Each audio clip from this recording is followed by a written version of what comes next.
यहाँ पर ये IOB जो है ये आपका कॉस्टली है, इसका वैल्यूएशन हाई महंगा मिल रहा है। जैसे यहाँ आप देखिए, आप लोग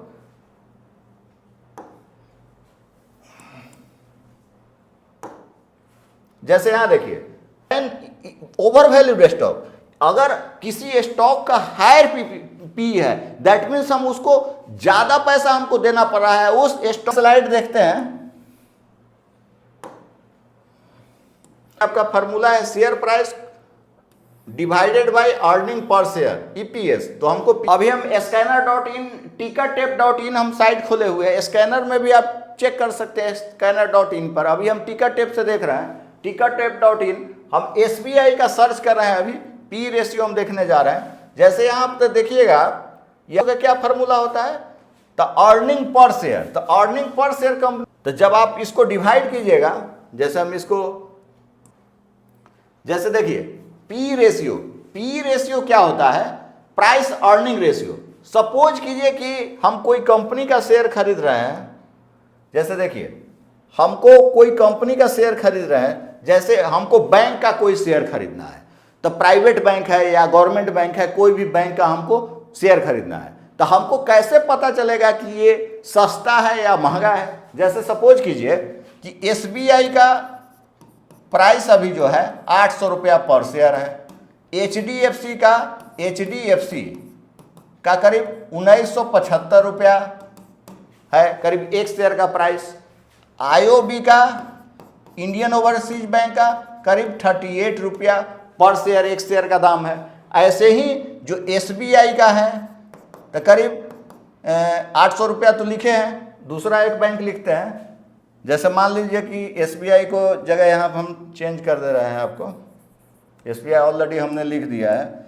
जैसे आपका ICICI बैंक का, ICICI बैंक का मान लेते हैं 1400 रुपया है, बैंक ऑफ बड़ौदा का BOB का मान लेते हैं कि 240 रुपया है। तो सब अब इससे प्राइस हमने यहाँ शेयर का प्राइस लिखा है, ये शेयर प्राइस है आपका, शेयर प्राइस है, करंट प्राइस हमने लिखा है, करंट मार्केट प्राइस। अब कैसे हमको पता चलेगा कि कौन सा सस्ता है और कौन सा महंगा है, तो यहाँ पर सबसे सस्ता है चीप स्टॉक जो है, चीप प्राइस जो है आपका IOB है। कॉस्टली कौन है आपका, तो कॉस्टली ये आपका सबसे महंगा है। यहाँ पर ये IOB जो है ये आपका कॉस्टली है, इसका वैल्यूएशन हाई है, ये आपका जबकि प्राइस इसका कम है लेकिन ये कॉस्टली है। और बैंक ऑफ बड़ौदा है चीप है, जबकि इसका दाम 240 रुपया है। तो प्राइस से नहीं होता है, हम वहाँ पे प्राइस अर्निंग रेशियो हम देखते हैं, price earning ratio P ratio हम देखते हैं, P रेशियो। तो जिसका P रेशियो कम होता है दैट मीन्स उसका शेयर हमको रियल वैल्यू से सस्ता मिल रहा है, और जब P रेशियो ज़्यादा होगा दैट मीन्स रियल वैल्यू से उसका शेयर जो है महंगा मिल रहा है। जैसे यहाँ आप देखिए, आप लोग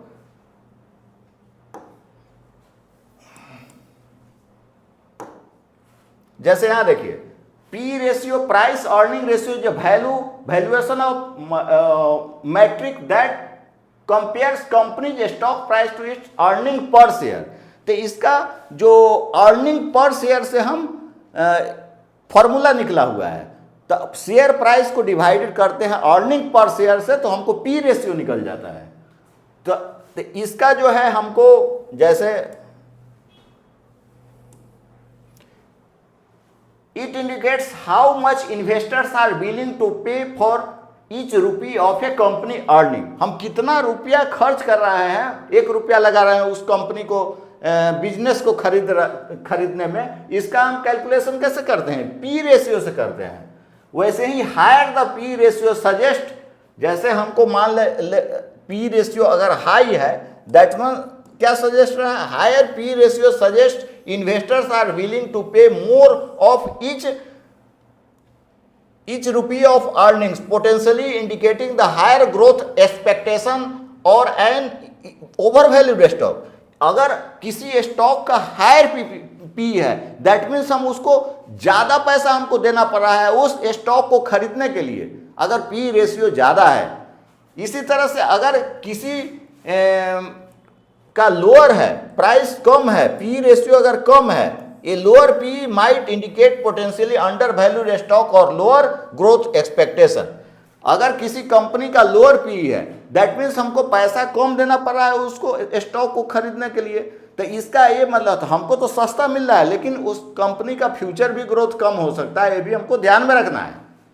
तो अब आइए हम आगे का स्लाइड देखते हैं।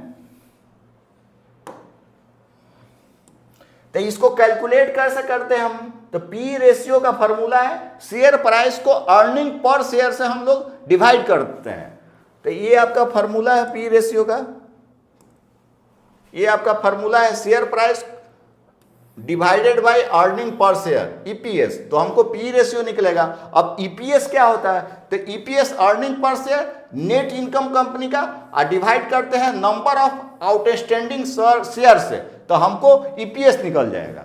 अगर मान लिए किसी कंपनी का अर्निंग पर शेयर ही माइनस में है, दैट मीन्स वो कंपनी अंडर वैल्यूड तो है लेकिन अर्निंग पर शेयर ही नहीं है, तो उस कंपनी का शेयर हम लोग नहीं खरीदेंगे।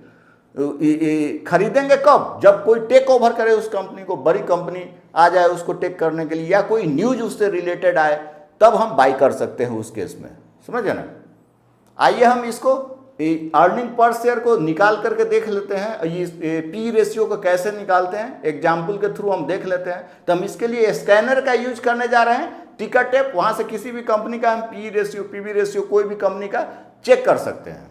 अभी हम scanner.in tickettap.in हम साइट खोले हुए हैं, स्कैनर में भी आप चेक कर सकते हैं scanner.in पर। अभी हम टिकट टेप से देख रहे हैं, tickettap.in हम SBI का सर्च कर रहे हैं, अभी पी रेशियो हम देखने जा रहे हैं। जैसे यहाँ पर देखिएगा, यहाँ पर पी रेशियो जो है SBI का दिखा रहा है आपको, यहाँ पर देखिए आप लोग, यहाँ जो पी रेशियो पी रेशियो 9.27 है SBI का, है ना। तो ये कैसे निकालेंगे हम, तो इसको हम डिवाइड करेंगे। पी रेशियो का क्या फॉर्मूला होता है, तो अर्निंग पर शेयर। तो अर्निंग पर शेयर कंपनी का पहले हम निकाल लेते हैं। तो अर्निंग पर शेयर यहाँ बैलेंस शीट में देखिएगा लिखा हुआ है, यहाँ फाइनेंशियल में जाएंगे तो आपका अर्निंग पर शेयर देखिए लिखा हुआ है TTM, या TTM 12 मंथ का कैलकुलेशन है। तो यहाँ पर 85.22 है, यहाँ पर देखिए आप लोग, यहाँ अर्निंग पर शेयर है लिखा हुआ आपको है 85.22। तो जब आप इसको डिवाइड कीजिएगा, जैसे हम इसको 85.22, तो इसको हम यहाँ पर लेके गए पी रेशियो के पास, यही था पी रेशियो, है ना। अब इसको हम डिवाइड करेंगे, जैसे हम निकाल रहे हैं, यहाँ पर लिखे हम पी रेशियो, यहाँ देखिए, यहाँ लिखते हैं जगह है पी रेशियो।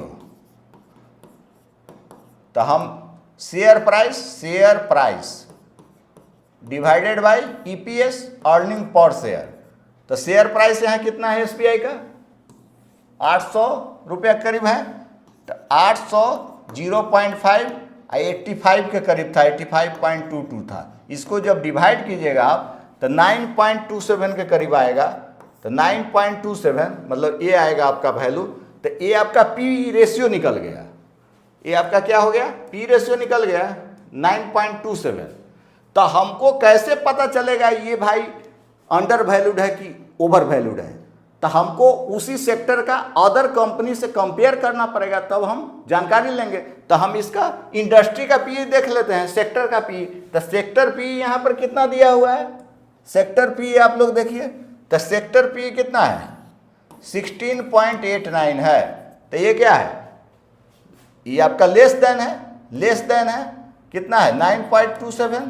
तो हमको क्या करना है, ये आपको चीप है, हमको चीप में मिल रहा है SBI का शेयर। SBI का शेयर क्या है, सस्ता हमको मिल रहा है, इसका पी रेशियो क्या है 9.2, सेक्टर पी से भी कम है। ऐसे हम लेते हैं। तो इसका स्टॉक क्या है, अंडर वैल्यूड स्टॉक है। इसी तरह से हम जैसे मान लीजिए कि जियो फाइनेंस का हम ले लिए, जैसे जियो फाइनेंस का हम ले लिए, तो जियो फाइनेंस का देखिए ये लार्ज कैप है, 1,86,242 करोड़ मार्केट कैपिटल है। तो जब इसका हम पी रेशियो निकालने जाएंगे तो पी रेशियो आप डिवाइड कीजिएगा कितना, यहाँ पर P ratio earning per share पहले हम देखते हैं। तो अर्निंग पर शेयर आप देखिए कहाँ है इसका, तो अर्निंग पर शेयर इसका 2 रुपया 25 पैसे 54 पैसा है। यहाँ देखिए उसका कितना था 82 के करीब था, इसका देखिए 2 रुपया 54 पैसा वन लिया अर्निंग पर शेयर, और जबकि इसका शेयर का दाम है जैसे देखिए इसका क्या हो गया आपका, यहां पर पी रेशियो 115.49 है, तो इसका ओवर वैल्यूड स्टॉक हो गया यहां पर। तो इसका पी रेशियो जो हुआ जियो फाइनेंस का कितना हो गया आपका, प्राइस इसका कितना है, प्राइस इसका देख लीजिए आप लोग, पहले करीब 300 के करीब प्राइस चल रहा है, तो इसका प्राइस 303 रुपया 30 पैसा है। तो यहां पर हम लिखते हैं 303 रुपया 30 पैसा को डिवाइड करेंगे हम 2 रुपया 54 पैसा से, तो इसका जो वैल्यू आएगा 115.49 के करीब आएगा। तो ये देखिए 115.49, जबकि इसका सेक्टर का पी कितना है 16.89 है, तो काफी बड़ा है, इससे करीब 8 टाइम्स के करीब अंतर है। दैट मीन्स ये स्टॉक क्या है, ओवर वैल्यूड है पी रेशियो के हिसाब से। तो हमको दिक्कत क्या है यहाँ पर कि ऐसा नहीं कि इसको नहीं लेना है, हमको उस बिजनेस में इसका स्कोप देखना है। ऐसे तो जियो फाइनेंस काफ़ी बड़ी कंपनी है, इसके पीछे रिलायंस ग्रुप लगा हुआ है, तो हमको देखना है कम पी पर जिस समय गिरा हुआ रहे उस समय लेंगे तो ज़्यादा बेटर है स्टॉक, ऐसा नहीं कि नहीं लेंगे। तो हमको इसको देखना पड़ेगा कि आगे भी पी रेशियो इसका बढ़ता रहे। किसी का कंपनी का पी रेशियो हम 9 पर लिए हुए हैं और उसका मान लीजिए कुछ समय के बाद पी रेशियो बढ़ते जा रहा है, 10, 11, 12, 15 ऐसे हो रहा है, डेट मीन्स वो ज़्यादा अच्छा है, पोटेंशियल उसमें हाई है स्टॉक में। इस तरह से हमने देखा, कंप्लीट एनालिसिस हम किए हैं पी रेशियो का, जो कि अगर मान लीजिए किसी कंपनी का पी रेशियो ज़्यादा है, बहुत ज़्यादा है, तो हमको अलर्ट रहना है। कम पी में हम शेयर ले सकते हैं, अच्छी कंपनी को खरीद सकते हैं, तो उस समय कंपेयर करके हम रजिस्टर्ड पी से भी देख सकते हैं, है ना। अगर यही मान लीजिए अगर किसी कंपनी का पी रेशियो अगर निगेटिव हो गया, जैसे देखिए यहां पर वोडाफोन आइडिया है, इसका शेयर का दाम है 7 रुपया 13 पैसा, इसका पी रेशियो क्या है -2.59 है, ये तो बहुत सस्ता हमको मिल रहा है, तो ले ले हम। ऐसा कुछ नहीं है, हमको इसका अर्निंग पर शेयर देखना पड़ेगा।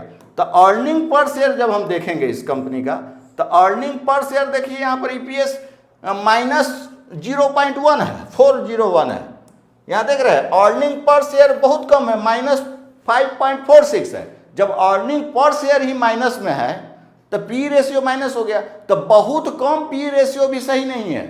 दैट मीन्स उसमें ग्रोथ पोटेंशियल ही नहीं, कंपनी में माइनस में चल गई, बैलेंस शीट भी इसका खराब है सारा चीज। तो हमको देख करके ले, ऐसी कंपनी को कब बाई करेंगे, जब कोई इसको टेक ओवर करे, या मान लीजिए कोई इसको प्रोजेक्ट मिला या कोई बड़ा न्यूज हो, तब वहां पे कुछ समय के लिए हम स्विंग ट्रेड कर सकते हैं, है ना, मोमेंटम में बाई करेंगे। इन्वेस्ट करने के लिए जब तक कोई बड़ी कंपनी इसको टेक ओवर नहीं करे या कोई बड़ा वैसा न्यूज नहीं आए, तब हम नहीं कर सकते हैं। तो इस तरह से हमने पी रेशियो को पी रेशियो को जाना, है ना। तो फंडामेंटल एनालिसिस, टेक्निकल एनालिसिस दोनों में कंपेयर करके भी हमने देखा।